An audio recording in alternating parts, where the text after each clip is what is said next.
मंगल मूर्ति मोरया। श्री गणेशाय नमः। श्री गणेशाय नमः। श्री गणेशाय। पद्म पुराणम सृष्टि खंडम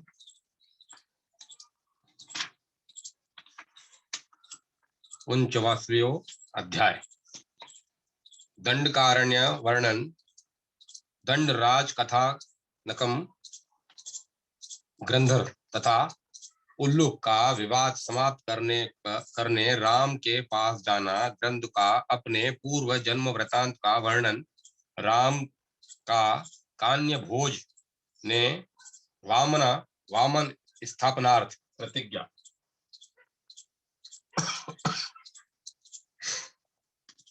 महर्षि पुलस्त कहते हैं, रघुनंदन ने उस अद्भुततम प्रसंग को सुना तथा गौरव एवं विस्मय में हर कर उन्होंने पुनः प्रश्न किया।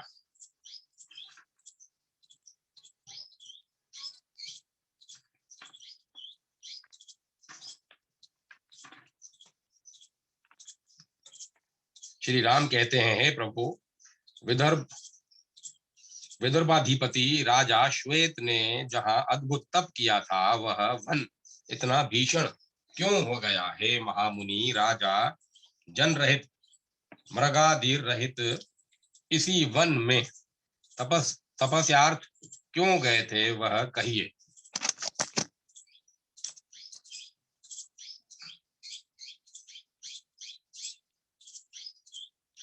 वह सभी ओर से 100 योजन विस्तृत वन क्यों मानव रहित हो गया था? आपने क्यों इस वन में प्रवेश किया था, यह भी कहिए। मुनि अगस्त कहते हैं, पूर्व सतयुग में मनु नामक दंडधारी राजा थे। उनके अमित प्रभावान पुत्र का नाम था इक्ष्वाकु।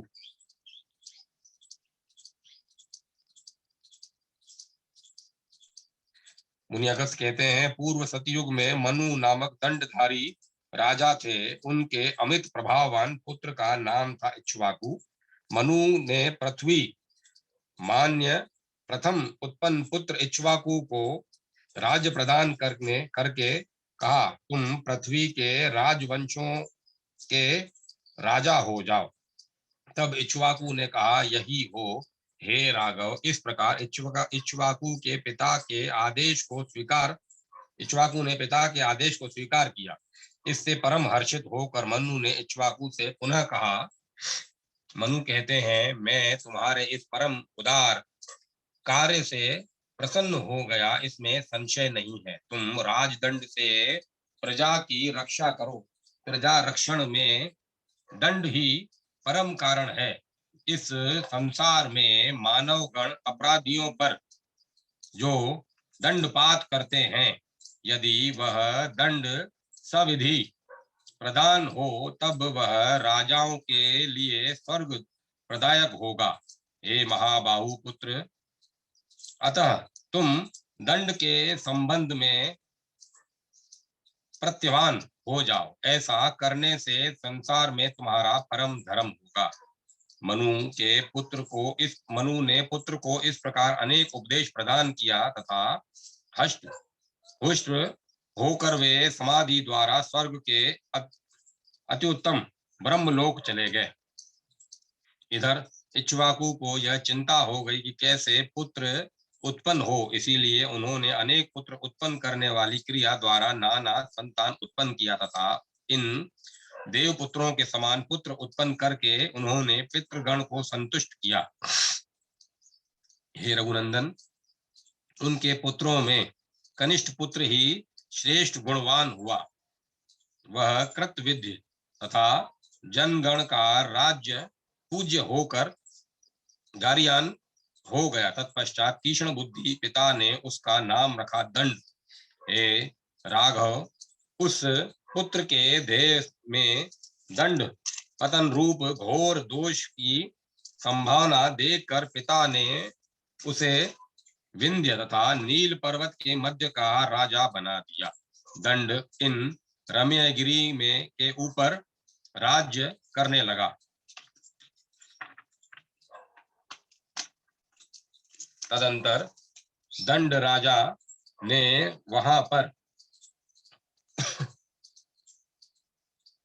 तदंतर दंड राजा ने वहां एक अप्रीतम पुरी की प्रतिष्ठा करके आदेश दिया कि इस अप्रीतम पुरी का नाम मधुमत होगा। शूर राजा दंड के आदेश से इस उस पुरी का निर्माण होने पर वे वहीं रहने लगे। राजा दंड इस प्रकार पुरोहित के साथ प्रसन्न होकर सुप्रजावान होकर राज्य पालन उस समय उस तरह करने लगे जैसे स्वर्ग में देवराज राज करके शोभायमान होते हैं।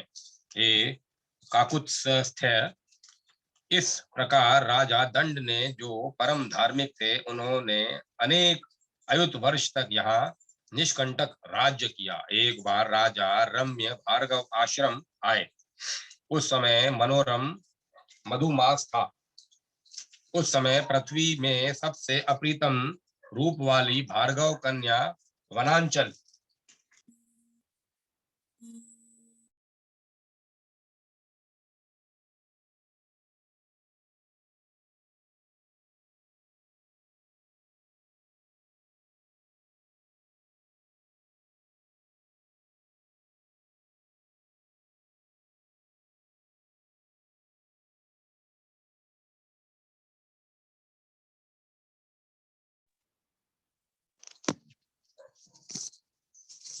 उस समय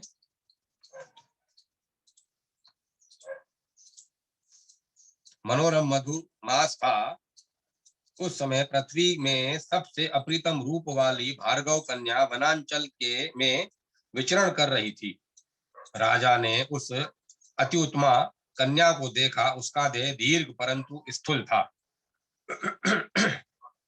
उसकी मुख शोभा चंद्रमा के समान थी। वह उत्तम नासिका वाली, उत्तम अंगों वाली, स्थूल तथा उन्नत पयाधरों वाली थी। उसका मध्य देश कटी क्षीण था।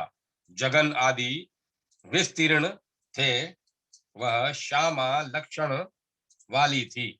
उसे देखने पर हृदय आनंदित हो जाता था। उस इस प्रथम यौवना एक वस्त्र धारणी वनचारणी कन्या को देखकर दंड नृपति का शरीर असंगत काम भाव से पीड़ित हो गया। उन्होंने उस सुविश्रांत कन्या के पास आकर कहा, राजा दंड ने राजा दंड कहते हैं, हे सुश्रोणी सुशोभने, मैं काम पीड़ित होकर तुमसे पूछा हूं कि तुम किसकी कन्या हो तथा कहाँ रहती हो। हे सुंदरी, तुम्हारा यह रम्य मुख तो मुनियों के भी मन का हरण करता है। यदि मैं तुम्हारा शरीर भोगने के लिए नहीं पाता तब तुम मुझे मृत जानो। हे सुलोचने हे सुलोचने, तुमने मेरा प्राण हरण कर लिया। अब मुझे जीवन दान दो। हे वरारोहे, मैं तुम्हारा भक्त तथा दास हूँ। हे शोभने, तुम मेरी सेवा करो। मुनि अगस्त कहते हैं, मधुन्मत कामातुर राजा के ऐसे वाक्य को सुनकर भार्गव पुत्री ने सविनय राजा को प्रत्युत्तर प्रदान किया। अर्जा कहती है, मैं आश्रमवासी अक्लिष्ट कर्मा शुक्राचार्य की कन्या हूँ। हे राजेंद्र, मैं उनकी ज्येष्ठा कन्या हूँ। मेरा नाम अर्जा है। हे राजेंद्र, मेरे पिता महात्मा शुक्र हैं। आप उनके शिष्य हैं। हे नृपनंदन, धर्मतः मैं आपकी बहन हूँ। हे पार्थिव, अतः आपका ऐसा कहना उचित नहीं है। यहाँ तक कि आपको तो अन्य दृष्ट से मेरी रक्षा करनी चाहिए। मेरे पिता क्रोधी तथा रुद्र स्वभाव के हैं। यदि आप बलपूर्वक संबंध स्थापित करेंगे तथा राजधर्म से बलात् समागम करेंगे तब वे इस अपराध के कारण आपको भस्म कर देंगे। आप मेरे लिए धर्म दृष्ट क्रिया द्वारा पिता से मेरी याचना करिए। हे नृपतम, मेरे महाघृति पिता को प्रसन्न करें, अन्यथा निश्चित आपके लिए विपुल तथा भयंकर दुख उत्पन्न होगा। मेरे पिता क्रोधित होने पर समस्त लोगों को दग्ध कर सकते हैं। मुनि अगस्त कहते हैं, तदंतर मदोन्मत्त दंड ने दारुण महाघोर अशुभ वार्ता को सुनकर शीर्णत करके प्रत्युत्तर दिया। राजा दंड कहते हैं, हे कामनी सुषोणी, मैं कामोन्मत्त हूँ, मुझ पर प्रसन्न हो जाओ। हे शुभानने, मेरे प्राण तुम्हारे द्वारा रुद्ध होकर विदीर्ण हो रहे हैं। संप्रति तुमको न पाने की अपेक्षा मृत्यु ही महत्तर लग रही है। हे भीरु, तुम्हारे प्रति मेरी एकांत की भक्ति है, तुम मेरा भजन सेवा करो। मुनि अगस्त कहते हैं, राजा ने कन्या से यह कहकर बाहु द्वारा बलात् उसको पकड़ा तथा अन्य हाथ से उसे वस्त्रहीन किया। तदंतर अपने अंगों से उसके अंगों का आलिंगन करके मुख से अपना मुख स्थापन प्रभुति कन्या के साथ कामोदीपक कौशल विस्तृत करके मैथुनोगत हो गया। दंड ने मदोन्मक हाथी की तरह दारुण घोर अनिष्टकारी कार्य किया। तदंतर शीघ्र अपने नगर चला गया। उद्विग्न दीना भार्गव कन्या आश्रम के निकट रोती हुई अपने देवता के समान पिता के पास वापस आने की प्रतीक्षा करने लगी। मुहूर्त मात्र के पश्चात स्थानोपरांत अमित घृति महर्षि शुक्र शिष्यों सहित अपने आश्रम में आए। वे शुद्धार्थ थे। इतने में देखते हैं कि धूल विलुष्टित दीना कन्या अर्जा बादलों से ढकी चंद्र किरण जैसी मलिना लग रही है। यह देखकर उन्होंने ध्यान किया तथा समस्त घटना से अवगत हो गए। उन शुद्धार्थ महर्षि में क्रोध उत्पन्न हो गया, मानो वे त्रिलोक्य दग्ध करेंगे। उन्होंने शिष्यों से कहा, भार्गव कहते हैं, विपरीत बुद्धि अदीर्घदर्शी दंड के इस कांड को देखो। यह प्रदीप्त पावक शिखा जैसा घोर विपदाग्रस्त होगा। जब उसने प्रज्वलित अग्नि शिखा का स्पर्श कर लिया है, तब उसने ऐसा घोर पातक किया है, तब वह अनुचरों के अवश्य नष्ट होगा। यह निसंशय जानो। वह दुरात्मा घोर धूलि वर्षा को प्राप्त होगा। इस दुरात्मा पाप कर्मा दुर्मति दंड का देश उसके भृत्य सेना सब विनष्ट होंगी। देवराज इंद्र दुर्मति दंड के राज्य को सब और 10 दिशाओं को महान धूल वर्षा से कंपित करें। इस स्थान में स्थित जीवगण जगम स्थावर सब कुछ इस धूल वर्षा से विनिष्ट होगा। दंड का समस्त राज्य ऐसे वनाश्रम में परिणत होगा। अकस्मात वर्षा की तरह यहाँ 7 रात्रि पर्यंत धूल वर्षा हो। महर्षि अगस्त कहते हैं, क्रोध संतप्त शुक्र ने यह कहकर आश्रमवासी जनगण को जनपद के अंत में जाकर रहने का आदेश दिया। शुक्राचार्य के कहने मात्र से आश्रमस्थ लोग शीघ्र उस स्थान से के बाहर गए तथा अपना निवास निश्चित किया। शुक्र ने सभी मुनिजन से यह कहकर अर्जा से कहा, भार्गव कहते हैं, हे दुर्मुधे, तुम अपने यौवन काल पर्यंत समाहित होकर इसी रुचिर प्रभ आश्रम में रहो। हे अर्जे, गिरजा होकर तुम 100 वर्ष तक इसी स्थान में रहो। तब भार्गवी अर्जा ने महर्षि शुक्र का यह आदेश सुनकर अत्यंत दुखित होकर कहा, वही करूंगी। गुरु ने कन्या को आदेश दिया तथा वहां से जाकर अन्यत्र रहने लगे। तब उन ब्रह्मज्ञ महेश्वरी महर्षि के कथनानुरूप विंध्य शैलस्थ दंड राजा का राज्य 1 सप्ताह में दग्ध होकर भस्मसात हो गया। हे मनुष्य रूपधारी राम, हे काकुत्स्थ्य शुक्र शाप से दंड राजा का राज्य इस प्रकार जब से धृषित हो गया, तब से वही दंड कारण कहा गया। हे राघव, तुमने जो पूछा था वह सब मैंने तुमसे कह दिया। हे वीर राम, संध्योपासना का समय बीतने को है। यह देखो, आश्रम में सभी और ऋषि महर्षि गण जल पूर्ण कुंभ लेकर ब्रह्मादि कृत सतव से दिवाकर की पूजा कर रहे हैं। हे महाव्याग्र राम, सूर्य अस्त होने को है, तुम भी जाकर आचमन करो। ऋषि पुलस्त कहते हैं, रघुनंदन राम ने ऋषि के वाक्य को स्वीकार किया तथा वे संध्या उपासनार्थ पुण्यमय सरोवर पर गए। इस सरोवर के तट का वन्य रम्य पादपों से सुशोभित था। वहां का पर्वत नदी जल युक्त था, जहां सैकड़ों कोकिल इस कानन में रहते थे। उद्यान में नाना प्रकार के पक्षी गण का शब्द उथित होता रहता था। नाना मृग समाकुल से व्याघ्र समाकीर्ण तथा नाना पक्षी गण समावृत यह वन ऐसा था जहां वर्षों से एक गृध्र तथा एक उल्लुक रहते थे। पाप विनिश्चित गृध्र ने उल्लुक के गृह में प्रवेश किया था तथा यह निवास मेरा है, यह कहता कलह करने लगा। तब वे दोनों परस्परतः विवादरत हो गए। राजा बलोचन राम सर्वलोक प्रभु हैं।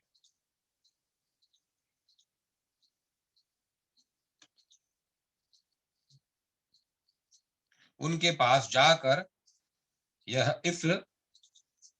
यह ग्रह किसका है, वे शीघ्र निश्चय करेंगे। तदंतर परस्परतः आमर्षणकारी विद्वेषी क्रोधित गृध्र एवं उल्लुक हल व्याकुल कलह व्याकुल मन वाले होकर शीघ्र श्री राम जी के पास आए तथा उनका चरण स्पर्श किया। गृध्र ने राम का दर्शन करके कहा, गृधर कहता है, आप सुरासुर गण में प्रधान हैं। यही मैं जानता हूँ, आप बृहस्पति तथा शुक्र से भी बढ़कर ज्ञानी प्राणी गण के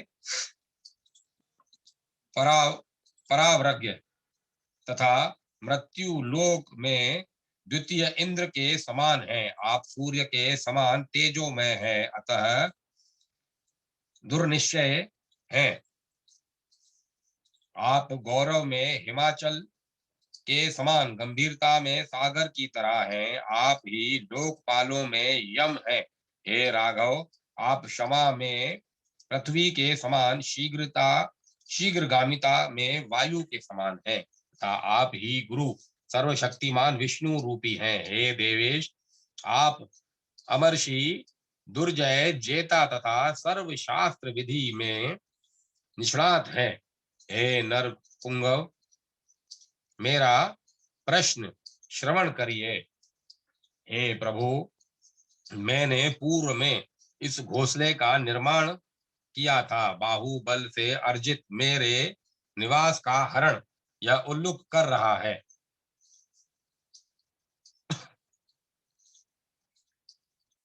हे राजन, विशेष करके वह भी आपके सामने आया है। हे नृप, उल्लुक ऐसा दुराचारी है कि वह आपकी भी आज्ञा का उल्लंघन करता है। हे राम, यह उल्लुक प्राणांतुर सजा योग्य है। इसका शासन इसी दंड से करें। ग्रंथ के यह कहने पर उल्लुक बोलने लगा। उल्लुक कहता है, हे देव नराधिप, आप मेरी बात एकाग्र चित्त से श्रवण करिए। हे देव, राजा चंद्र, इंद्र, सूर्य, कुबेर तथा यम के अंश से होता है। उसमें कुछ मनुष्यांश भी रहता है।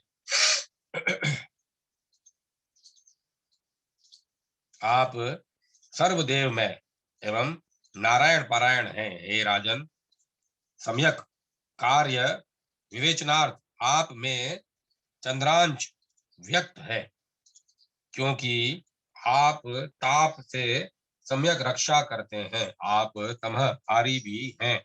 दोषी होने पर आप उन प्रजाजनों पर दंडपात भी करके उनका पाप भय हरण करते हैं। अतः इस दृष्टि से आप यम हैं, आप दाता, प्रहर्ता एवं हमारे रक्षक हैं। अतः आप इंद्र के समान हैं। आप सभी प्राणी गण से अपराजित, अघृष्य, अधुरस्य हैं। आप तेज से, तेज में अग्नि तुल्य तथा प्राणी गण निरंतर तापित रहते हैं। हे राम, तभी आप सूर्य हैं। आप साक्षात कुबेर के समान अथवा उससे भी श्रेष्ठ हैं। हे राजसुत्तम, सदा आपकी पत्नी रमा आपके चित्त से युक्त रहती हैं। आपका कोश कुबेर के कोश के तुल्य है, तभी आप दान दाता हैं।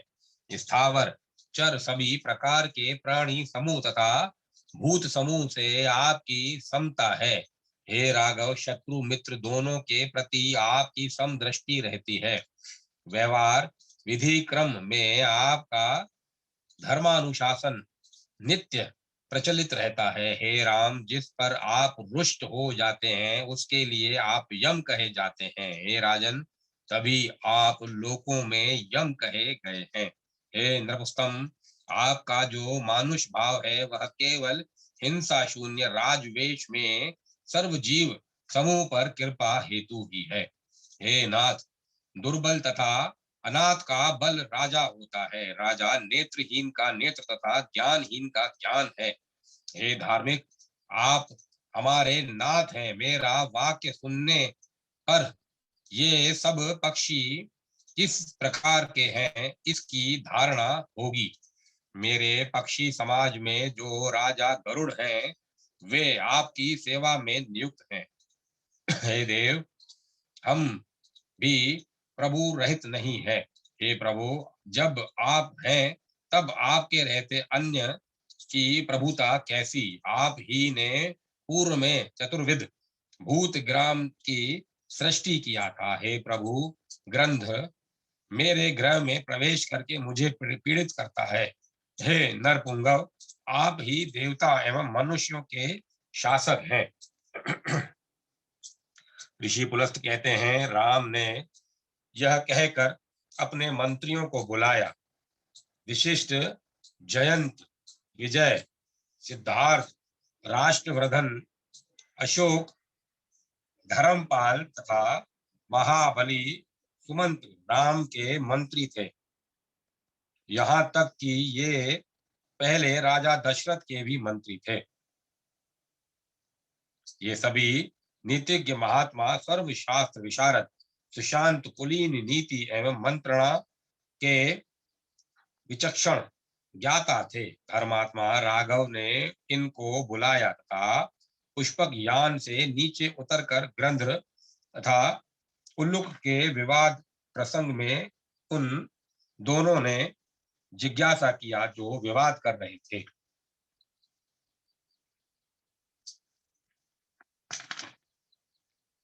श्री राम कहते हैं, हे ग्रंथ, तो कब तुमने यह ग्रह निर्माण किया था? यदि यथार्थतः जानते हो तब कहो, मुझे कौतूहल हो रहा है। यह कहने पर गृध्र ने राघव से कहा। गृध्र कहता है, हे राम, हाथ उठाए मनुष्य द्वारा जब से यह धरती व्याप्त है तब से यह मेरा निवास गृह है। तब उल्लुक ने कहा, हे राजन, जब से धरती पादपों से शोभायमान है तब से ही यह मेरा गृह है। राम ने यह सुनकर सभासदगण से कहा। श्री राम कहते हैं, यह सभा सभा नहीं है जहाँ वृद्ध न हो। वह सभा सभा नहीं है जहाँ वृद्ध न हो। वह वृद्ध जो धर्म नहीं कहता कदापि वृद्ध नहीं है। वह धर्म भी धर्म नहीं है जिसमें सत्य नहीं है। वह सत्य भी सत्य नहीं है जिसमें छल है। जहाँ सभी सभ्य गण सभा में चुप होकर चिंतन करते हैं, बोलने का अवसर मिलने पर भी उत्तर नहीं देते, वे मिथ्यावादी हैं। जो काम, क्रोध तथा भय के कारण बात सुनकर भी उत्तर नहीं देते, हजारों वरुण पांच से वे बांधे जाते हैं। एक एक वर्ष पूर्ण होने पर उनका एक एक पाश घिसकता जाता है। यदि इस संबंध में कुछ सत्य ज्ञात है तब शीघ्र बोलना उचित है। उस समय सचिवगण ने राम का कथन सुनकर कहा, हे महामति, उल्लुक ही इस आवास में शोभित होगा, यह ग्रंथ शोभित नहीं होगा। हे महाराज, आप ही उसके इसके प्रमाण हैं, क्योंकि राजा ही परम गति है, राजा ही प्रजा का मूल है, राजा ही सनातन धर्म है। राजा जिनका शासन करता है उसकी दुर्गति नहीं होती। यम उस पुरुषोत्तम को अपने शासन से त्याग कर देते हैं। सचिवगण का कथन सुनकर श्री राम ने कहा, इस विषय में पुरातन उदाहरण कहता हूं, श्रवण करो।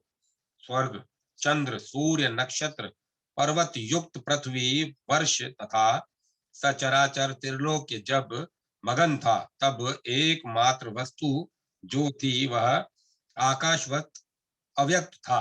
तदंतर भूमि लक्ष्मी सहित विष्णु के उद्धार में प्रवेश कर गई। कृतात्मा महातेजा विष्णु सागर जल में प्रवेश करके अनेक शत वत्सर पर्यंत निंद्रित थे। तदंतर विष्णु के शयन करने पर ब्रह्मा ने उनके उदर में प्रवेश किया। वह बहु स्तोत्र जानकर महायोगी ब्रह्मा ने विष्णु की नाभि से उत्पन्न पद्म में प्रवेश किया, जो हेम भूषित था। तत्पश्चात महाप्रभावान ब्रह्मा ने सृष्टि कामना से वहां से बाहर आकर योगी रूपेण पृथ्वी, वायु, वृक्षादि की सृष्टि किया। तदंतर इस महातपा ने प्रजा, मनुष्य, सरीसृप, जरायुज, अंडुजों की सृष्टि किया। तभी उनके अंगों से मधु के साथ केटव उत्पन्न हो गया। तब इन महाघोर महावीर दानव वंद्य ने विष्णु से वर लाभ किया तथा वे वहां ब्रह्मा को देखकर क्रोध से भर गए। वे महावेग पूर्वक पितामह के भक्षणार्थ दौड़ पड़े। तदनंतर नाना प्रकार के जीवों को निर्गत होते देखकर ब्रह्मा ने विष्णु का स्तव किया। विष्णु ने दान वधव्य का वध करके लोक संस्थापनार्थ उनके मेद से पृथ्वी को वर्धित किया। तभी से पृथ्वी को मेदोगंधा कहकर मेदिनी नाम दिया गया।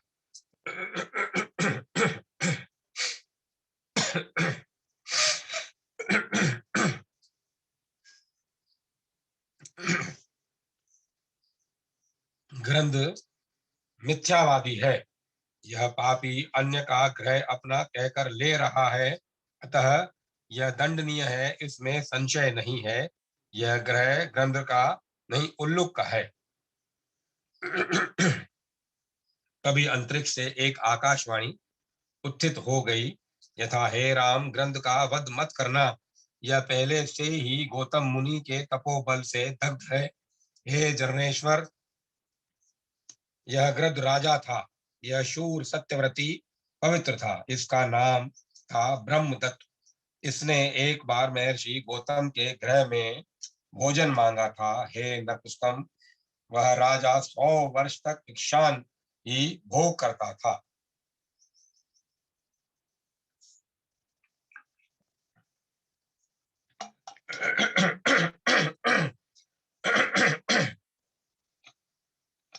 यह राजा 100 वर्ष तक भिक्षान ही भोग करता था। हे महामती ऋषि, स्वयं इसे पाद, अर्घ्य तथा भोजनार्थ अन्न देते थे। तदंतर ब्रह्मदत्त ने आहारार्थ एक दिन महात्मा मुनि के गृह में प्रवेश किया, जहां इसने एक पूर्ण स्तनों वाली नारी देखकर उसका स्तन मर्दन किया। तदंतर मुनि क्रोधित हो गए। उन्होंने उसे दारुण शाप देते हुए कहा, हे मूढ़, तुम तत्काल ग्रंथत्व प्राप्त करो कर। तदंतर राजा ब्रह्मदत्त ने मुनि से प्रार्थना किया, हे महाभाग, कृपा करके मेरा शापोद्धार हो वह करिए। हे राजन, दयालु गौतम ने उसका वाक्य सुनकर पुनः कहा, रघुकुल में राम नामक महायशा एक राजा का जन्म होगा। हे नर पुंगव, तुम इक्ष्वाकुल के राजीव लोचन महाभाग राम का दर्शन पाकर शाप मुक्त हो जाओगे। यह सुनकर पृथ्वीपति राम ने तत्काल गृध्र की ओर देखा। उसी समय उस गृध्र ने पक्षी देह त्याग दिया तथा तत्काल गंधादि लिप्त दिव्य देह धारण कर लिया। तदंतर उस दिव्य देहधारी राजा ने राजा राम से कहा, दिव्य पुरुष कहता है, हे धर्मज्ञ राघव, आपने उत्तम कार्य किया।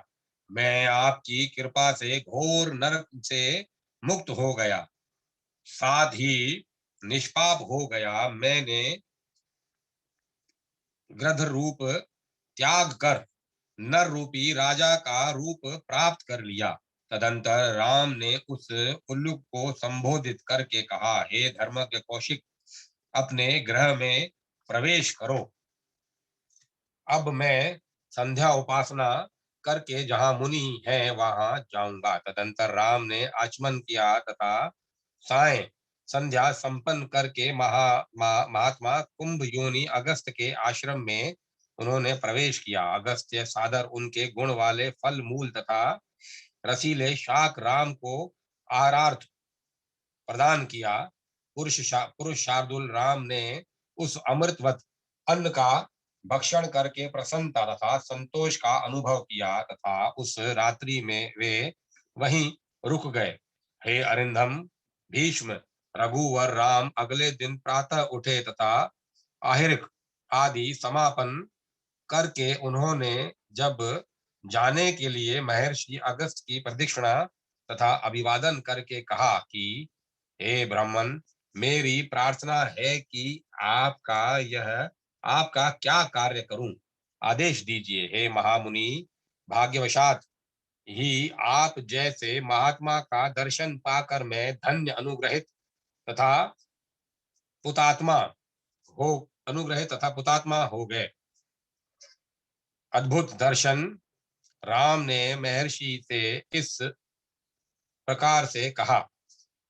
तब परम प्रेम पूर्वक अश्रुपूर्ण नेत्रों से तपोधन अगस्त्य ने राम से शुभाक्षर पूर्ण तथा अद्भुत वाक्य कहे।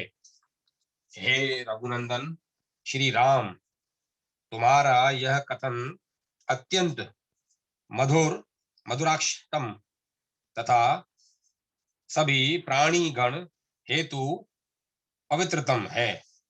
हे राम, जो मनुष्य मुहूर्त मात्र ही मित्र रूपेण तुम्हारा अवलोकन करेगा वह सभी सुक्तों द्वारा पवित्र होकर देवता कहलाएगा। जो कोई भूतल पर तुम्हारा अवलोकन रूखी दृष्टि से करेगा वह ब्रह्म दंड से मारा जाकर सगा नरकगामी होगा। हे रघुवर, तुम इसी रूप में भूत पावन हो। तुम्हारे नाम का कीर्तन करने वाला सभी लोकों में सिद्धि लाभ करेगा। हे राघव, तुम ही जगत की गति हो। तुम आतुरता रहित होकर जाओ, तुम्हारा पथ विघ्न रहित हो। तुम भय रहित होकर धर्मतः राज्य पालन करो। मुनि के यह कहने पर श्री राम ने अब मुनि को हाथ जोड़ा।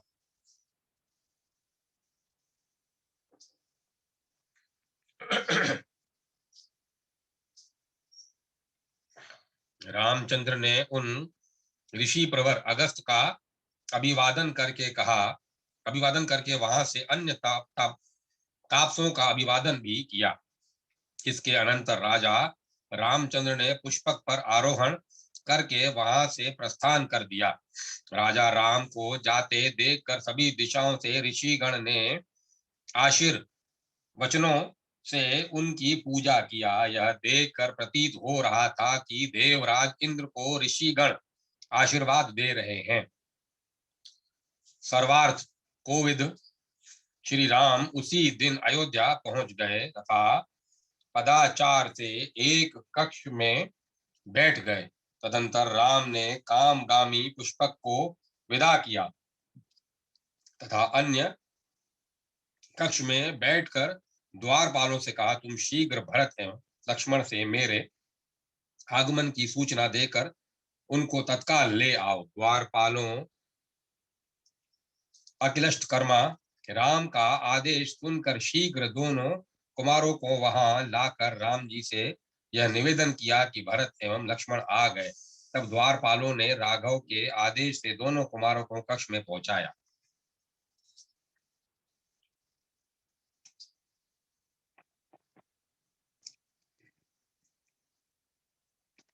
उस समय अपने प्रिय भ्राता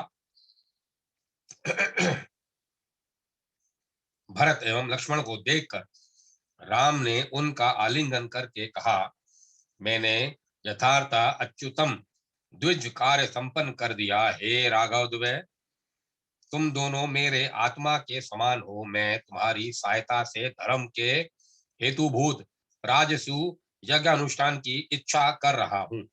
इसी यज्ञ में सनातन धर्म प्रतिष्ठित है। लोककर्ता ब्रह्मा ने पूर्व में पुष्करस्थ होकर यही 360 यज्ञ किया था। धर्मज्ञ चंद्र ने यथाविधि राजस्यु यज्ञ करके सभी लोकों में अत्युत्तम कीर्तिमान स्थापित तथा प्राप्त किया था। शत्रुतापन मित्र सूर्य अति उष्ण किरण थे। वे राजस्यु यज्ञ द्वारा उसी मुहूर्त में शुद्ध तथा अपेक्षाकृत शीत किरण हो गए। अतः तुम लोग विशेषतया विचार करके जिससे हित हो ऐसा कार्य करो।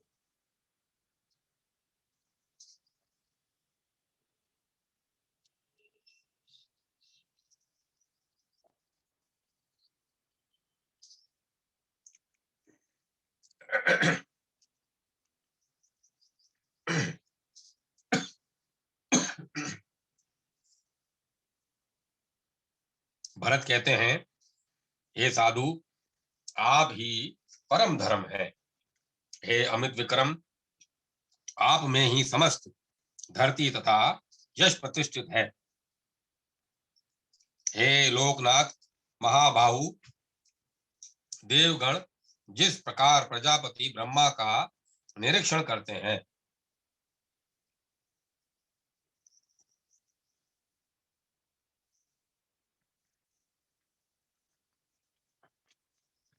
देवगण जिस प्रकार प्रजापति ब्रह्मा का निरीक्षण करते हैं, महात्मा राजा लोग तथा हम भी आपका दर्शन तदरूप ही करते रहते हैं।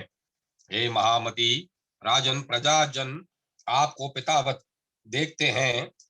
हे राघव, इस पृथ्वी पर आप ही प्राणी गण की गति हैं। हे परंतप, आप यह यज्ञ मत करिए। पृथ्वी पर इससे सभी प्राणी गण का विनाश साधित होगा। हे राज शार्दुल, सुना गया है कि सोम राजा ने यही राजस्यु यज्ञ किया था।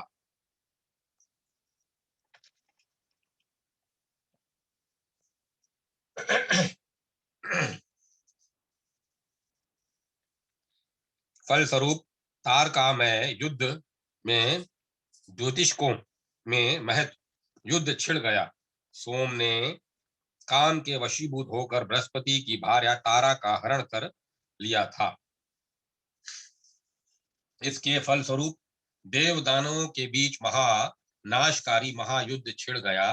हे राज शार्दुल, वरुण ने यही राजसु यज्ञ किया था। फलतः मत्स्य कश्यप प्रभृति जलचरों के बीच महाघोर विनाशक जलचर नाशक युद्ध हुआ।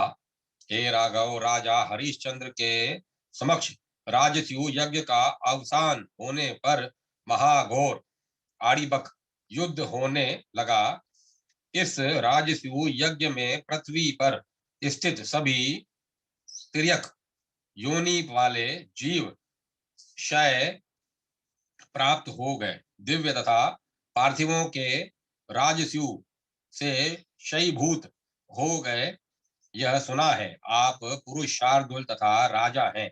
आप बुद्धि पूर्वक चिंतन करके ऐसा सौम्य धर्माचरण करिए जिससे प्रजाजन का हित हो।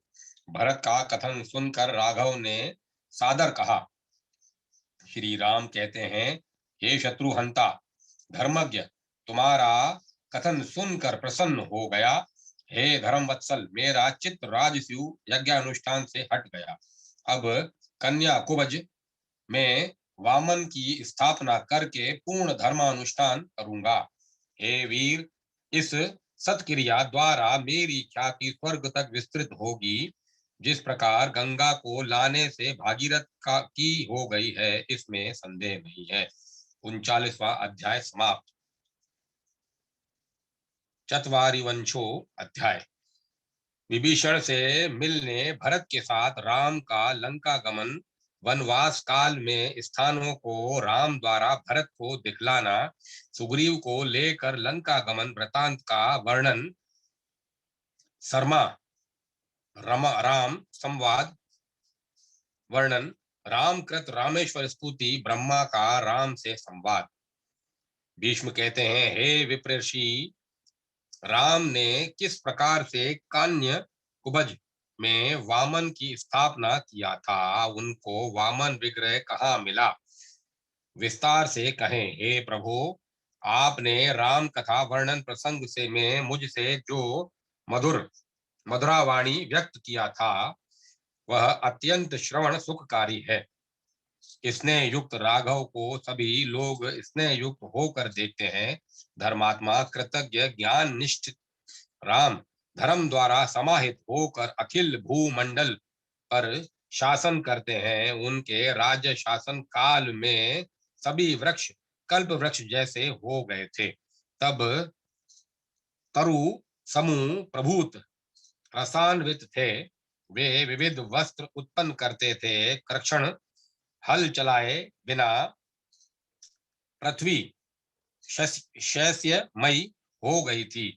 महात्माओं का कोई शत्रु नहीं था। उन्होंने देव कार्य साधनार्थ लोककंटक रावण को पुत्र तथा अमात्यों सहित लीला में ही नष्ट कर दिया था। हे द्विजोतम, राम की मति पूर्णतः धर्म में स्थापित थी। हे मुनि, मैं उनका समस्त चरित्र सुनना चाहता हूँ। मुनि पुलस्त कहते हैं, हे महाबाहु राजन, धर्मपथ स्थापित श्री राम ने एक बार जो किया था उसे समाहित होकर सुनो। राम ने राक्षसपति विभीषण का स्मरण करके विचार किया कि राजा विभीषण किस प्रकार लंका में राज्य पालन करते होंगे। देवगण के प्रति किया गया प्रतिकूल व्यवहार ही विनाश का कारण है। मैंने विभीषण को जो राज्य प्रदान किया है, यदि वह चंद्र सूर्य की स्थिति पर्यंत रहे, तब मेरी स्थिरता शाश्वती कीर्ति स्थापित हो जाएगी। रावण ने जो तप किया था वही उसके अपने विनाश का कारण थी। मैंने देव कार्य साधनार्थ तभी उस पापी को नष्ट किया। मैं स्वयं जाकर विभीषण के संबंध में अन्वेषण करके उसे ऐसा हितप्रद उपदेश प्रदान करूंगा जिससे वह अनंत काल तक राज्य पर प्रतिष्ठित रह सके। यह विचार अमित तेजस्वी राम ने किया। तदंतर वह हठात भरत आए और तथा उन्होंने राम की ओर देखकर यह वाक्य कहा, हे देव, आप क्या विचार कर रहे हैं? यदि वह गोपनीय न हो तब कहिए।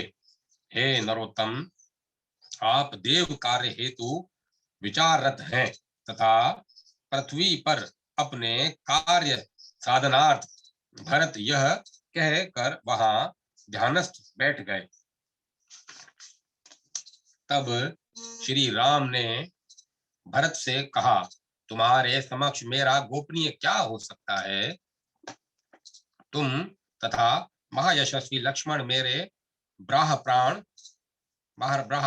प्राण है। मेरे संबंध में ऐसा कुछ नहीं है जो तुमको ज्ञात न हो। यह सत्य मानो, मैंने देवताओं के हित के लिए रावण का वध किया था।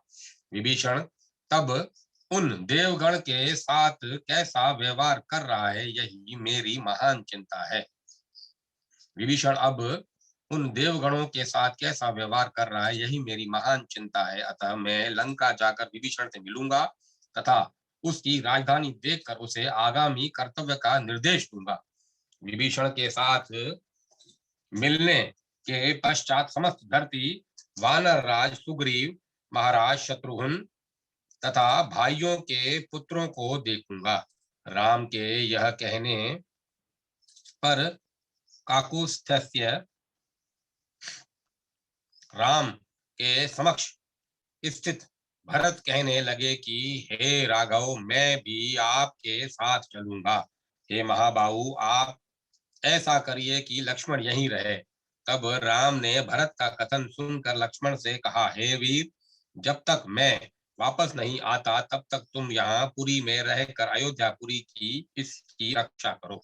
हे भीष्म, लक्ष्मण को यह आदेश देकर कौशल्या के आनंद की वृद्धि करने वाले श्री राम ने पुष्पक विमान का स्मरण किया तथा उसके आने पर उस पर बैठे। पुष्पक वहां से गंधार राज्य पहुंचा। वहां राम ने भरत के दोनों पुत्रों तथा राज्य की नीति का निरीक्षण करके पूर्व दिशा की ओर प्रस्थान किया। वहां लक्ष्मण के दोनों पुत्र रहते थे। राम तथा भरत ने उनकी पुरी में 6 रात्रि निवास किया। तदंतर पुष्पक विमान पर बैठकर दक्षिण दिशा गए। वहां पर श्री राम गंगा यमुना संगम तीर्थस्थ ऋषि सेवित प्रयाग में उतरकर अत्रि ऋषि के आश्रम आए। वहां पर उन्होंने अत्रि ऋषि से वार्ता किया। तदंतर वहां से वे लोग जनस्थान में आए। श्री राम कहते हैं, हे भरत, पूर्व काल में रावण द्वारा यही सीता का हरण किया गया था। यहाँ पर उस दुरात्मा ने मेरे पिता के मित्र जटायु का वध किया था।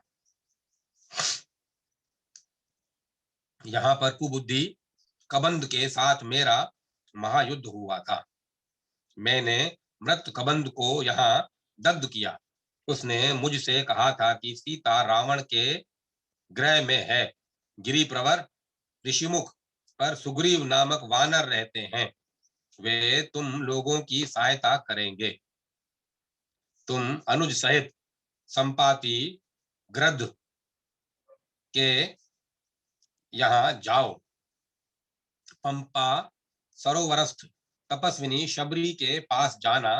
हे वीर भरत, कबंध के यह कहने पर मैं दुखी तथा जीवन से निराश हो गया। हे वीर, यही वह नलिनी है जहां लक्ष्मण ने मुझसे कहा, हे शोक नाशक पुरुष व्याघ्र, मेरे समान आज्ञाकारी सेवक के रहते आप शोक न करें। आप मैथिली सीता को प्राप्त करेंगे। हे परंतप भरत, यहाँ वर्षा का 1 मास मुझे 100 वर्ष ऐसा लगा। देखो, यहाँ मैंने सुग्रीव के लिए बाली वध किया था। यहाँ से बाली द्वारा पालित किष्किंधापुरी परिलक्षित हो रही है।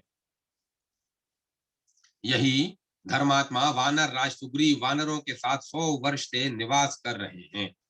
यहाँ वहां सुग्रीव वानरों के साथ सभा में बैठे थे। तभी राम एवं भरत भी किष्किंधा में स्थित सुग्रीव की सभा में आए। सुग्रीव ने भाई के साथ समागत राम को देखकर प्रणाम करके कहा, हे वीर द्वय, आप किस कार्य से कहाँ जा रहे हैं? तभी सुग्रीव ने उन दोनों को आसन पर आसीन कराया था, अर्घ्य प्रदान किया।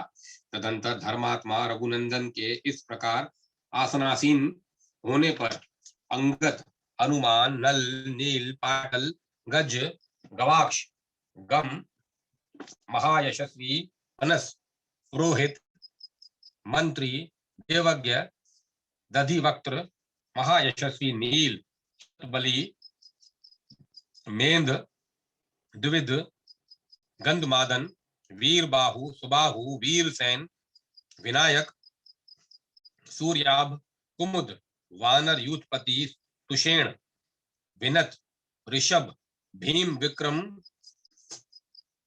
गवाक्ष जाम्बवान एवं धूम्र अपनी अपनी सेना सहित वहां आए। सभी अंतःपुरवासिनी रूमा तारा अंगद की अंतःपुरवासिनी तथा अन्य परिचारिकाएं अत्यंत हर्षित होकर साधुवाद देने लगी। तब सुग्रीव के साथ महात्मा वानरगण एवं तारा आदि महाभागा वानरी ने राम का दर्शन किया। तब तारा कहने लगी, हे वीर राम, आपने रावण का वध करके अपने पिता तथा उमापति के समक्ष अग्नि से शुद्ध करके जिनको अयोध्या ले गए थे, वे हे देव, उन सीता को हम देख नहीं रहे हैं। वे देवी कहाँ है? हे देव, सीता के बिना आपकी शोभा नहीं हो रही। हे रघुनंदन, वे साध्वी सीता आपका त्याग करके कहाँ है? हमको ज्ञात है कि आपकी अन्य पत्नी नहीं है, अतः जिस प्रकार से क्रोक्ष पक्षी का अथवा चक्रवाक का जोड़ा बिछुड़कर शोभायमान नहीं होता, उसी प्रकार आप भी भार्याविहीन होकर शोभित नहीं हो रहे हैं। चंद्रमा के समान आनंद वाली तारा के यह कहने पर वक्ताओं में श्रेष्ठ राम ने कहा, हे सुदंतिनी विशालाक्षी, काल को दुर्तिक्रम है। काल तो दुर्तिक्रम है। यहाँ चराचर जगत में जो कुछ है वह सब कालकृत है ही है। इधर सुग्रीव ने सभी स्त्रियों को छोड़कर राम के समक्ष स्थित होकर कहा। सुग्रीव कहते हैं, हे नरवर्धवे, आप जिस कार्य हेतु यहाँ आए हैं वह शीघ्र कहिए। यही कार्य करने का उपयुक्त समय है। सुग्रीव के यह कहने पर भरत ने राम के आदेश से उससे लंका जाने का राम का आदेश कहा। तदंतर सुग्रीव ने कहा, हे देवद्वय, मैं भी राक्षस विभीषण के दर्शनार्थ आपके साथ लंकापुरी चलूंगा।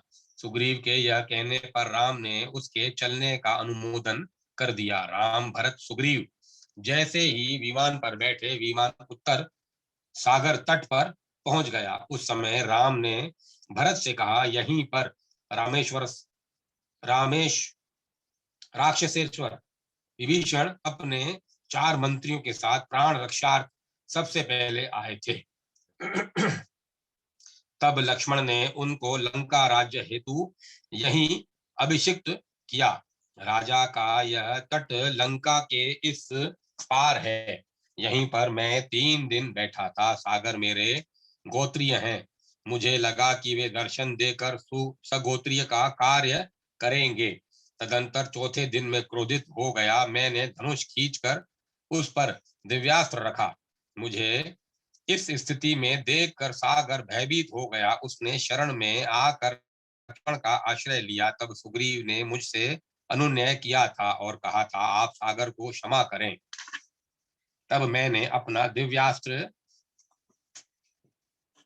मेरु देश में छोड़ दिया। तदंतर सागर राज्य ने अत्यंत विनय पूर्वक कहा, हे नरव्याघ्र राघव, आप सेतु बंधन करके जल पूर्ण सागर पार करके लंका जाएं।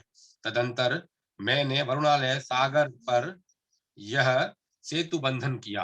प्रधान प्रधान वानरों ने 3 दिन में यह सेतु बंधन कार्य संपन्न किया। उन्होंने पहले दिन 14 योजन, दूसरे दिन 36 योजन तथा तीसरे दिन 50 योजन का सेतुबंध पथ कार्य संपन्न किया। यह जो स्वर्णमय दीवाल एवं तोरण युक्त लंका देख रहे हो, वानरगण ने भीषण रूप से इस लंका को अवरुद्ध किया था।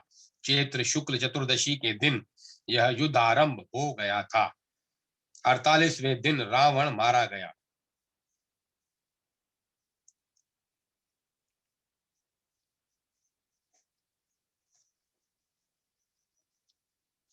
यहाँ राक्षस प्रवर प्रहस्त नील द्वारा मारा गया।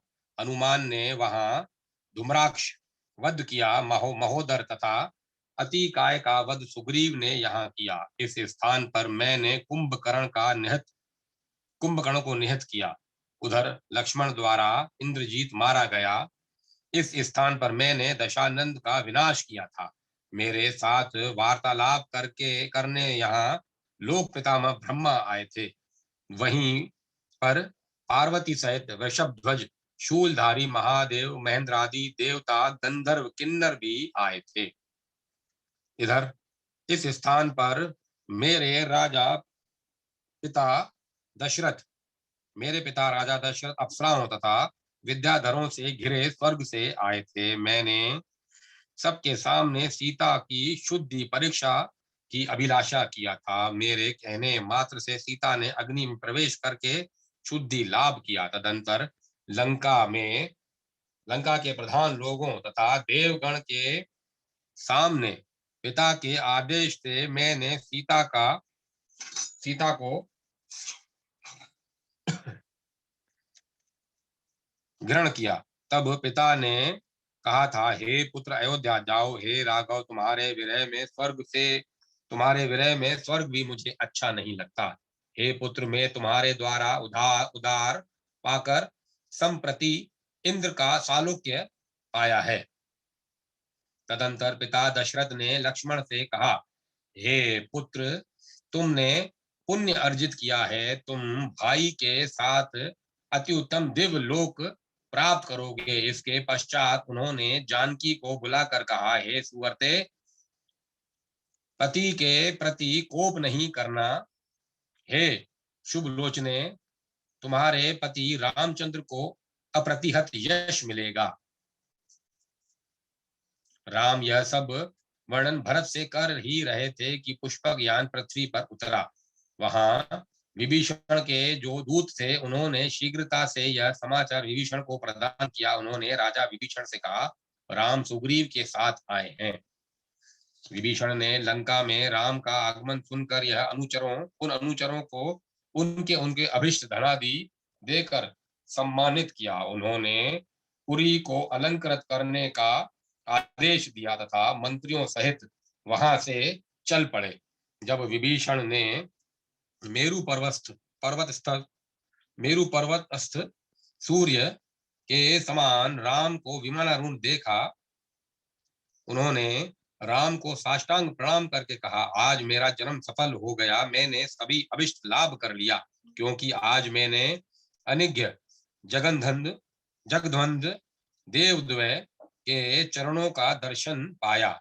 हे देव, आज मुझसे तो स्वर्ग निवासी इंद्रादि देवता भी शलाघा कर रहे हैं।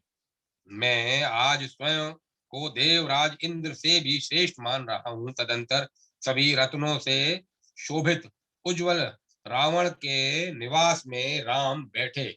विभीषण ने उनको अर्घ्य दिया तथा हाथ जोड़कर सुग्रीव तथा भरत से कहने लगे, राम आज यहाँ आए हैं, परंतु मेरे पास ऐसा है क्या जो उनको प्रदान करूं। त्रिलोक्य कटक पापी रावण का वध करके राम ने तो पहले ही यह लंकापुरी मुझे दिया था।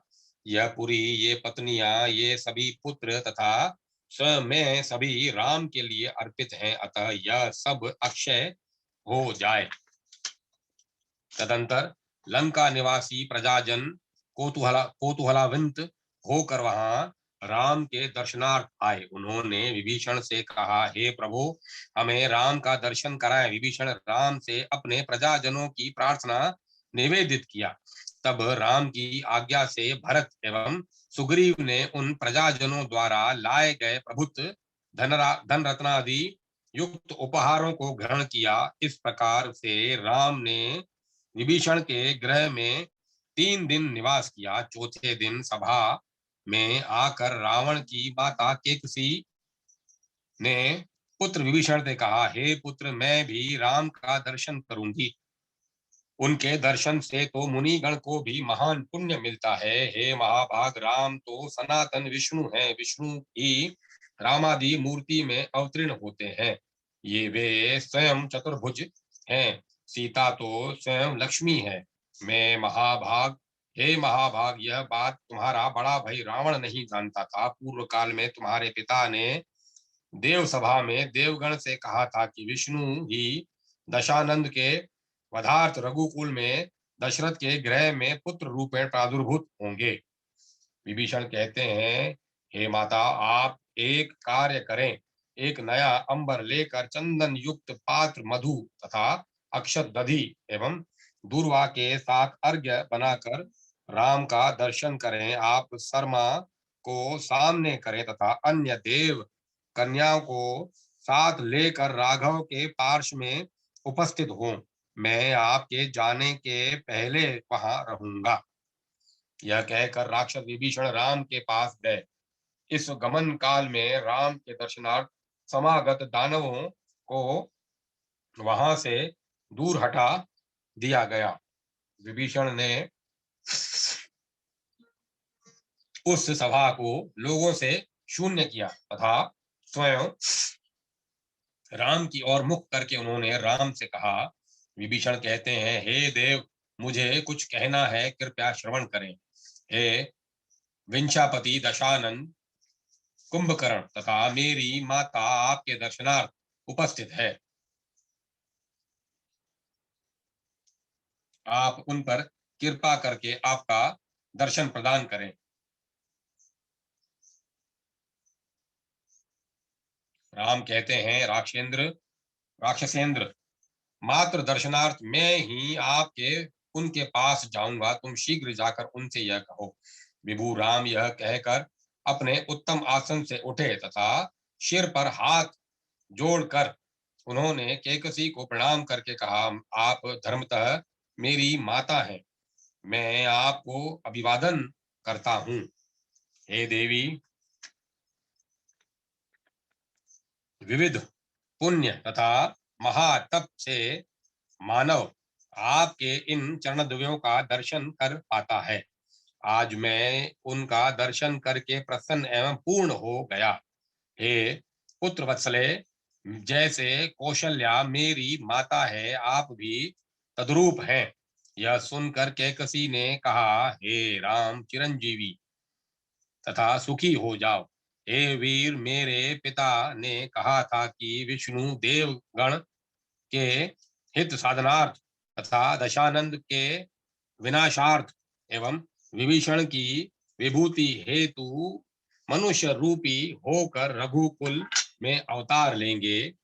दशरथ दशरथी राम बाली वध तथा सेतु बंधन करेंगे। संप्रति मैंने भी पूर्वोक्त स्वामी वाक्य स्मरण करके तुमको जान लिया। मैंने जान लिया कि सीता ही लक्ष्मी तथा तुम विष्णु हो, सभी देवता ही वानर हैं। हे पुत्र, अब मैं गृह जाती हूँ, तुम निश्चल कीर्ति लाभ करो। शर्मा विभीषण पत्नी कहती हैं, यही अशोक वाटिका में पूर्ण एक वर्ष रहते हुए यहाँ वहां मैंने सीता की सेवा किया था। मेरी सेवा से सीता ने सुखपूर्वक निवास किया। मैं नित्य सीता के चरणद्वय का स्मरण करती रहती हूँ। मैं अहिर्निश चिंतन करती हूँ कि कब उन देवी का दर्शन मिलेगा। देव देव राम उन सीता को यहाँ क्यों नहीं लाए। हे राम, उनके समान नारी के बिना अकेले आप शोभायमान नहीं हो रहे हैं। हे परंतप, आपकी शोभा सीता के ही पास है तथा सीता भी आपके पास शोभायमान होती है। तभी भरत ने पूछा, ये कौन है। तब इंगित संकेत समझने वाले राम ने शीघ्र भरत से कहा, यह विभीषण की भार्या शर्मा है। हे महाभागा सीता की प्रिय ये महाभागा सीता की प्रिय सखी थी। यह सखित्व दृढ़ था वह सखित्व दृढ़ था। यह सब कालकृत है, पता नहीं काल क्या करेगा। अब राम ने शर्मा को संबोधित करके कहा, हे सुभगे, स्वामी गृह जाकर गृह धर्म पालन करो। हे शुभने, जैसे भाग्यहीन का सुगति भाग्यहीन का सुगति त्याग करती है, तद्रूप सीता ने मेरा त्याग कर दिया। हे सुभ्रु, मैं उसके विरह के कारण कहीं भी शांति तथा सुख नहीं पाता। मैंने भ्रमण करते करते सभी दिशाओं को शून्य कर दिया। तदंतर सीता की प्रिय सखी शर्मा को वहीं छोड़कर जब कैकसी चली गई, तब राम ने विभीषण से कहा, हे निष्पाप, देवगण को प्रिय लगने वाला कार्य करना, उनके प्रति कोई अपराध मत करना। तुम सदा सम्राट का आज्ञा पालक रहना। यदि लंका में कोई मानव आए तब राक्षस उसका वध न करें, उसे मेरे समान समझना। तब विभीषण ने कहा, विभीषण कहते हैं, हे नरव्याघ्र, आपके इन सब आदेश का पालन करूंगा। तभी विभीषण के यह कहने पर वायुदेव ने राम से कहा, वायु कहते हैं, हे महाभाग, पूर्व काल में बलि को किस मूर्ति में बद्ध किया गया था? विष्णु की वही वामनवी मूर्ति यहाँ है। पूर्व काल में बलि को जिस मूर्ति में बद्ध किया गया था, विष्णु की वही वामनी मूर्ति यहाँ है। आप वह मूर्ति ले जाकर कान्य कुब्ज में स्थापित करिए। वायु द्वारा व्यक्त राम का यह अभिप्राय जानकर विभीषण ने नाना रत्नों से वही वामन मूर्ति अलंकृत करके राम को अर्पित करके कहा, हे राजीव लोचन राम, मेघनाद द्वारा जब देवराज जीत लिए गए, तब मेघनाद देवलोक से यह वामन प्रतिमा लाया था। हे देव, आप देव वामन को ले जाकर इनकी प्रतिष्ठा करिए।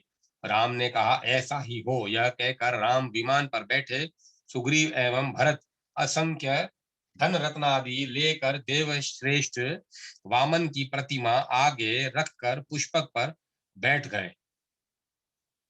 जब यह विमान आकाश में जा ही रहा था, तब आकाश पथ में उड़ते उड़ते राम ने विभीषण से कहा, रुको। तदंतर राम ने विभीषण से रुकने को कहा तथा उससे संभाषण किया। राम का वचन सुनकर विभीषण ने कहा, हे विभु, आपने जो जो आदेश दिया था सभी का पालन करूंगा। तथापि हे राजेंद्र, इस सेतु मार्ग से सभी मानव लंका आकर यदि यहाँ लोगों को पीड़ित करें, तब आपकी आज्ञा भंग होगी। राम का वचन सुनकर विभीषण ने कहा, हे विभु, आपने जो जो आदेश दिया था सभी का पालन करूंगा। तथापि हे राजेंद्र, इस सेतु मार्ग से सभी मानव लंका आकर यदि यहाँ लोगों को पीड़ित करें, तब आपकी आज्ञा भंग होगी। हे देव विभु, इस संबंध में मेरे लिए क्या नियम तथा क्या कर्तव्य है? राक्षसोत्तम विभीषण का यह वाक्य राम ने सुना। तदंतर राम ने हाथों में धनुष लेकर उस सेतु को 3 ओर से तोड़ दिया। मध्यवर्ती 10 योजन सेतु के मध्यवर्ती इस छिन्न अंश को वेग पूर्वक पुनः राम ने त्रिधा विभक्त कर दिया।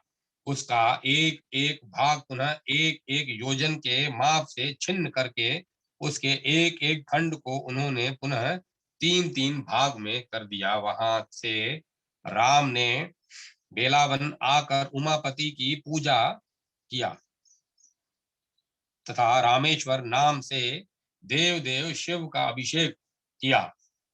तदंतर राम विष्णु की वामन प्रतिमा लेकर राम शीघ्रता से दक्षिण सागर पथ से विमान द्वारा जाने लगे। तभी अंतरिक्ष से मेघ गंभीर एक आकाशवाणी उद्भुत हो गई। रुद्र आकाशवाणी से कहते हैं, हे राम भद्र, तुम्हारा मंगल हो। मैं संप्रति यही स्थित रहूंगा।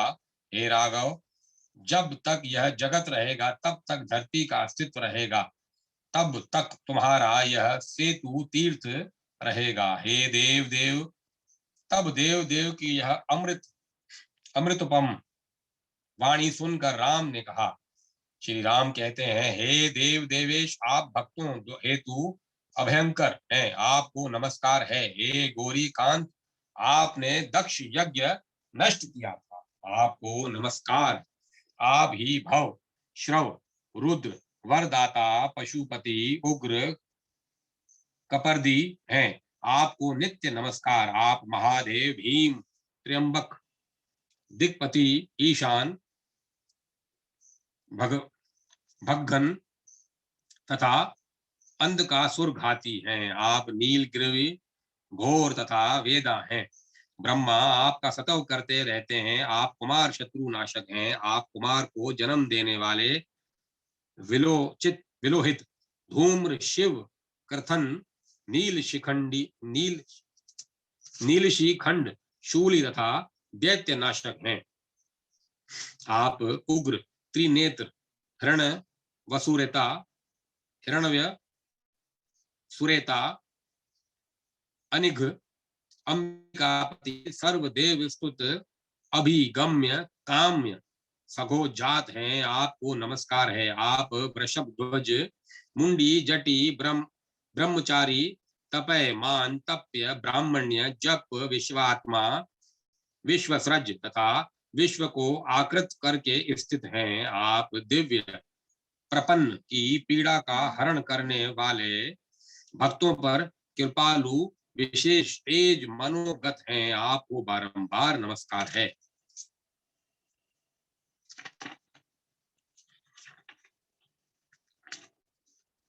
ऋषि पुलस्त कहते हैं, हे नृप, इस प्रकार स्तुत होकर देव देव शंकर ने सामने स्थित भक्ति नम्र राम से कहा। रुद्र कहते हैं, हे राघव, तुम्हारा मंगल हो, तुम्हारी मनोगत कामना क्या है उसे कहो। तुम नारायण हो, तथापि तुमने मनुष्य योनि में जन्म आत्मगोपन करके स्वयं को छिपा कर लिया है। हे निष्पाप, तुमने देव कार्य हेतु अवतार लिया था, वह संपन्न हो गया। हे शत्रुनाशन, संप्रति तुम कृत कार्य हो, अतः अपनी पुरी जाओ। हे रघुनंदन, यहाँ तुम्हारे द्वारा निर्मित परम तीर्थ है। मनुष्य गण यहाँ आकर इस सागर सेतु का दर्शन करके अपने पातक को विलीन कर देंगे, भले ही वे महापातकी रहे हों। ब्रह्म हत्या आदि जो कोई भी कठिन पातक क्यों न हो, वह सेतु दर्शन से ही नष्ट हो जाएगा, इसमें अन्यथा विचार न करें। हे रघुत्तम, जाओ। हे परंतप, गंगा तीर पर वामन मूर्ति स्थापन करो। पृथ्वी को 8 भाग में बांटकर अपने स्थान श्वेत द्वीप चले जाना। तुमको नमस्कार। ऋषि पुलस्त कहते हैं, तदंतर रामचंद्र ने रुद्र को प्रणाम किया तथा पुष्कर पहुंचे। वहां पुष्पक विमान की गति मंद हो गई। निरालंब आकाश में विमान स्तंभित हो गया। अवश्य कोई कारण होगा, अतः राम ने सुग्रीव से इसका कारण पता लगाने हेतु कहा। राम के आदेशानुसार सुग्रीव धरातल पर उतरे तथा वहां ब्रह्मा को देखा। वे देखते हैं कि उनके साथ देवता, सिद्ध, चारों वेद तथा ब्रह्म ऋषि गण विद्यमान है। यह देखकर सुग्रीव ने राम के पास आकर कहा, वहां वसु, आदित्य, मरुदगण आदि लोकपाल के साथ लोक पितामह ब्रह्म देव विराजमान है। यह पुष्कर उन पितामह देव का लंघन करने में असमर्थ है। यह पुष्पक उन पितामह देव का लंघन करने में असमर्थ है। तदंतर राम स्वर्ण मंडित पुष्पक से उतरे तथा गायत्री के साथ विराजित ब्रह्मा को प्रणाम किया। उन्होंने पृथ्वी पर लेटकर पंचांग तथा अष्टांग प्रणाम किया तथा उसी अवस्था में देव देव ब्रह्मा की स्तुति करने लगे। राम जी कहते हैं, लोक कर्ता, देव पूजित प्रजापति को नमस्कार। देवनाथ, लोकनाथ, प्रजानाथ, जगतपति को नमस्कार। हे देव देवेश, हे नाथ, आप सुरासुर नमस्कृत हैं। भूत भविष्य वर्तमान आप हैं। आपके नेत्र सिंह के समान पिंगल वर्ण हैं। आप ही बालक हैं, आप ही वृद्ध हैं, आप मृग चर्मासन वस्त्रधारी हैं। यही आपका आसन है, आसन भी है। आप त्रिलोक्य को तारने वाले प्रभु एवं ईश्वर हैं। आप हिरण्य गर्भ, पद्म गर्भ, वेद गर्भ, स्मृति प्रभ, महासिद्ध, महापद्मी, महादंडी, मेखली, काल, काल रूपी, नीलग्रीव, श्रेष्ठ ज्ञानी, वेद कर्ता, नित्य बालक, नित्य पशुपति तथा अव्यय हैं। आप दर्भपाणी, हंस केतु, क्रता, हरता, हर, हरि, जटी, मुंडी, शिखी, दंडी, लंगूटी तथा महायशस्वी हैं। आप ही भूतेश्वर, सुराध्यक्ष, सर्वात्मा, सर्वभावन, सर्वत्र सर्वहारी, सृष्टा, गुरु, अव्यय, कमंडलुधारी, देव, श्रो धारण करने वाले, हवनीय, अर्चनीय, ओंकार, ज्येष्ठ, सामग है। आप ही मृत्यु, अमृत, पारी, यात्र, सुव्रत, ब्रह्मचारी, व्रतधारी, गुहावासी, सुपंकज, अमर, दर्शनीय, बाल सूर्य के समान, पद्मवासी भगवान सावित्रीपति एवं अच्युत हैं। आप दानवों को वर देने वाले, विष्णु को भी वर प्रदाता, कर्म करता, धर्म हरता तथा अभ्यहस्त हैं। आप अग्निमुख, अग्नि केतु, मुनि रूप, दिशाओं के पति हैं। आप ही उत्सव, वेद सृष्टा, चतुर्वर्ग के स्वामी हैं। आपने वाम तथा दक्षिण दोनों और आप पत्नी द्वय द्वारा उपसेवित हैं। आप भिक्षु, भिक्षु रूप, त्रिजटी, लब्ध निश्चय, चित्त वृत्तिकार, राम, मधु, मधुकर, वामन, वान प्रस्थ, आश्रमी, पूजित। आप जगत दाता, कर्ता, पुरुष, शाश्वत, ध्रुव, धर्माध्यक्ष, निरूपाक्ष, त्रिधर्म, भूत भावेन, त्रिवेद, बाहुरूप, 10,000, सूर्य के समान प्रभाव वाले तथा विशेषतया दानवों हेतु मोहक एवं बंधक हैं।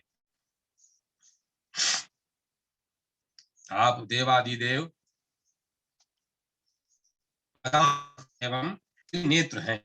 आपके जटा में जल विराजित है। आप ही हरिश्मीश्रु, धनुर्धारी, भीम तथा धर्म पराक्रमी हैं। कहते हैं इस प्रकार लोक पितामह ब्रह्मा ने राम का इस प्रकार स्तुत होने पर अपने चरणों पर प्रणत राम को अपने हाथों से उठाया। ब्रह्मा कहते हैं, हे विष्णु, आप मनुष्य देह में धरती पर अवतीर्ण हुए हैं। हे महाविभु, आपने इस प्रकार समस्त देव कार्य उत्पन्न किया कर दिया। अब आप जानवी के दक्षिण तट पर वामन स्थान एवं अपनी पूरी अयोध्या जाकर देव लोग गमन करिए। मुनि पुलस्त कहते हैं, तत्पश्चात ब्रह्मा ने राम को विदा किया। भरत के साथ श्रीमान हरीश्वर राम ने पितामह को प्रणाम किया तथा पुष्पक पर बैठकर मथुरापुरी पहुंचे। वहां उन्होंने पुत्र सहित शत्रुघाती शत्रुघ्न को देखकर परम आनंद प्राप्त किया। इधर शत्रुघ्न ने भी